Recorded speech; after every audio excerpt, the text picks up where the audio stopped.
Retrouve tous les épisodes de cette série sur le site web voixoffforislam.fr en cliquant sur le lien en description de la vidéo. Et si tu aimes cet épisode, pense à cliquer sur le bouton j'aime, à partager la vidéo et à t'abonner tout en cliquant sur la cloche pour rester informé de toutes les nouvelles vidéos publiées sur la chaîne Voix Off for Islam.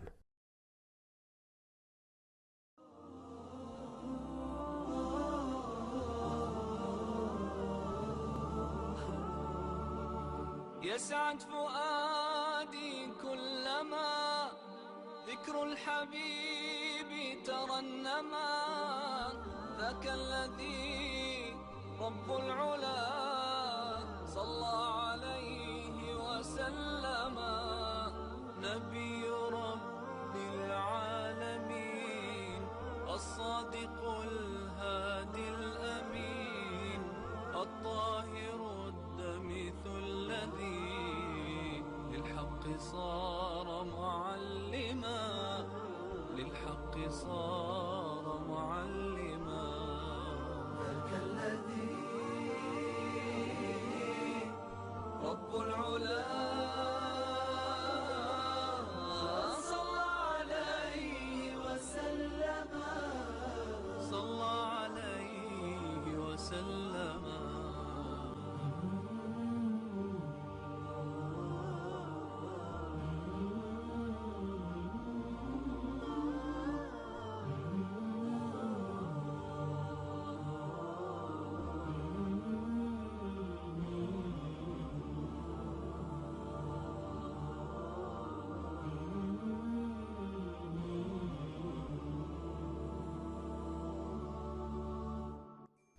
Allah le Très-Haut autorisa les compagnons à émigrer de leur ville. Il les autorisa à délaisser leur terre qui les a vus grandir, à délaisser leur famille, leurs biens et leur commerce. Allah le Très-Haut leur autorisa cela pour émigrer dans une autre cité, une cité étrangère. Mais tout cela pour quelle cause? Pour la cause d'Allah le Très-Haut. Le frère laissa son frère, la mère laissa ses enfants, le fils laissa ses parents, sa mère et son père. Les familles se séparèrent. Et c'est de cette manière que les monothéistes ont tout sacrifié pour leur Seigneur le Tout-Puissant. Et parmi les premiers émigrés, peut-être même avant le deuxième serment d'allégeance, la famille d'Abu Salama, composée d'Abu Salama, de sa femme Umm Salama et de leurs 2 enfants. Cette famille voulut émigrer pour Allah le Très-Haut, émigrer dans le sentier d'Allah, le vénéré et le Très-Haut. Mais les membres de la famille d'Umm Salama s'opposèrent au départ de leur fille et la séquestrèrent dans le but de l'empêcher de partir. Abu Salama décida alors d'émigrer seul, et c'est comme cela qu'il débuta son émigration. Quant au fils, étant resté auprès de sa mère, la famille de Abu Salama se présenta pour les récupérer. Ils furent confrontés au refus de la famille de Umm Salama. S'ensuivit des querelles dont les conséquences furent terribles pour les enfants qui en firent les frais. Et c'est de cette manière qu'une famille entière se sépara et les enfants rejoignirent la famille du père.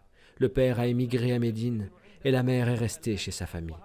Cette petite famille fut séparée contre leur volonté. Tout cela pour qui? Pour Allah, puis pour l'envoyé d'Allah, alayhi salatu wassalam. Umm Salama, triste, prit l'habitude de monter sur une colline. Elle montait pour pleurer son mari et ses 2 enfants, tous les jours, jusqu'au coucher du soleil. Et cela dura ainsi une année entière. Cela dura ainsi jusqu'à ce qu'on lui autorisa d'émigrer. Elle partit alors seule, en direction de Médine. Et sur le chemin, elle a été aperçue par Uthman ibn Talha, qui l'accompagna jusqu'à la mosquée du prophète à Médine, alayhi salatu wassalam. Et c'est comme cela que sortaient les flux d'immigrés de la Mecque vers Médine. Ils sortaient secrètement, en groupe ou seuls.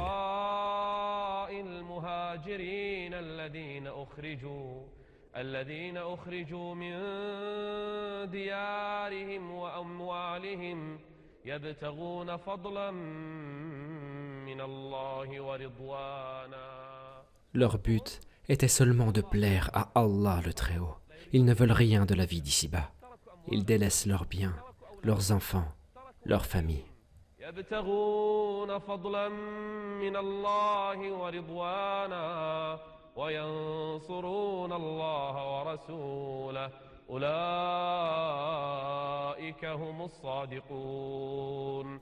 La majorité des gens voyagèrent en secret, sauf Omar ibn al-Khattab, qui annonça à Quraysh: « Je vais émigrer à Médine, pour Allah et pour le messager d'Allah. » Quiconque veut que sa mère le pleure, qu'il me retrouve à cette vallée. Et c'est ainsi que voyagea Omar, en puissance et en tout honneur. Quant aux autres croyants, ils sortirent de la Mecque secrètement, recherchant la face d'Allah et l'ultime demeure.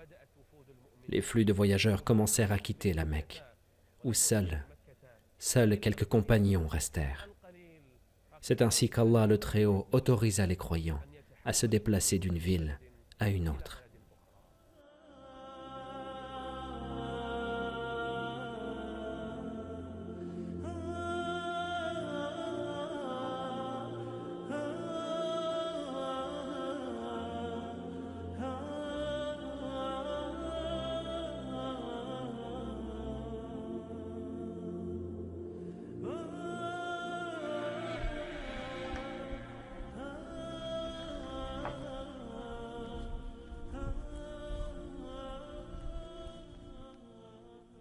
Le prophète, alayhi salatu wassalam, vint à la maison d'Abou Bakr.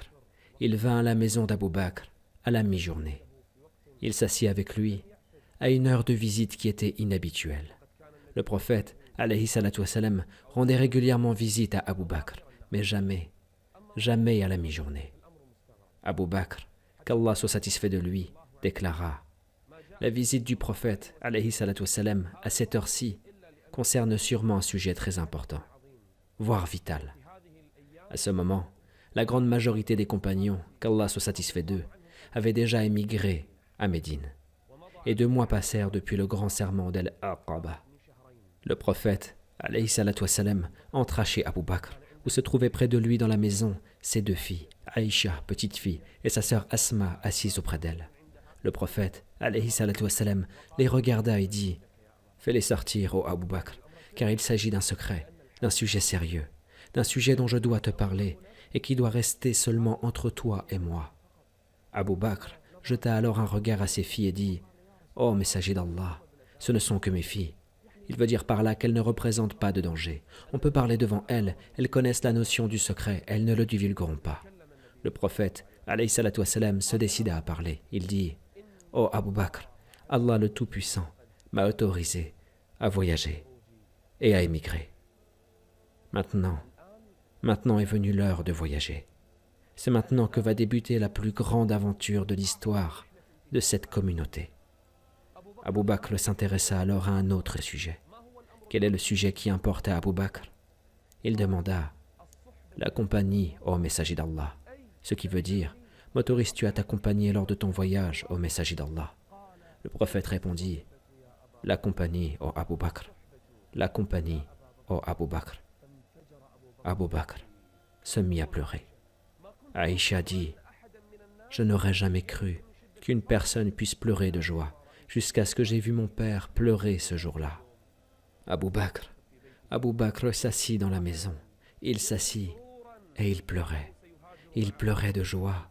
Il pleurait de bonheur, le bonheur d'accompagner son prophète lors de son voyage dans la plus grande et la plus dangereuse aventure de l'histoire. Il s'était d'ailleurs préparé à ce voyage. Il dit: ô messager d'Allah, j'ai préparé pour ce voyage 2 montures. Choisis celle que tu veux. Abou Bakr avait aussi loué les services d'un guide, Abdallah ibn Urayqid. À l'issue de cette réunion,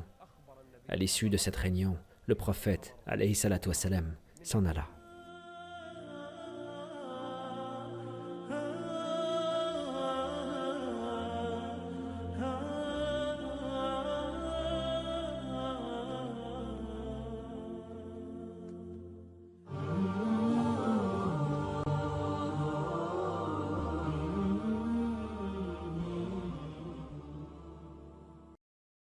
Les gens de Quraysh étaient préoccupés.